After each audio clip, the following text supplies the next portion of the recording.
জাহান্নামের অতল গহ্বরে আগুনের ছোঁয়া লাগে এক ধরনের গাছ হয়, কাঁটাযুক্ত দুর্গন্ধযুক্ত একটা গাছ, এটার নাম জাকুম। জেনে রাখবেন, কি নাম? জাকুম। বিষ্ণু বললেন তিরমিজির বর্ণনায়, জাকুমের একটা টুকরো যদি আল্লাহ দুনিয়াতে ফেলে, পুরো দুনিয়াটা দুর্গন্ধে সয়লাব হয়ে যাবে। পুরো দুনিয়ার মানুষগুলো জাকুমের গন্ধে ওই জায়গায় শেষ, পুরো দুনিয়াটা নষ্ট হয়ে যাবে। ওই কাঁটাযুক্ত জাকুম তাদেরকে দেয়া হবে, ক্ষুধার চোটে জাকুমই খাইতে শুরু করবে। আহা, খেতেও পারবে না, গিলতেও পারবে না, এবার কয় পানি দাও। জাহান্নামীদের জন্য 4 ধরনের ঝর্ণা আছে। একটার নাম হলো হামিম, মানে ফুটন্ত গরম পানির ঝর্ণা। 2 নম্বরে হলো গাসাক, মানে বমি। 3 নম্বরে হলো গিসলিন, দুর্গন্ধযুক্ত রক্ত আর পুষ। 4 নম্বরে হচ্ছে মোহল, পোড়া তেল। খা, দাউ দাউ করে এগুলো থেকে আগুন জ্বলবে, তৃষ্ণার চোটে এগুলোই খেতে চাইবে।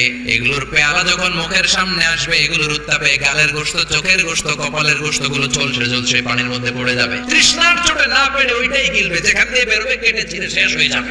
দিস ইজ জাহান্নাম। আমরা জাহান্নাম থেকে পানাহ চাই, চিল্লায়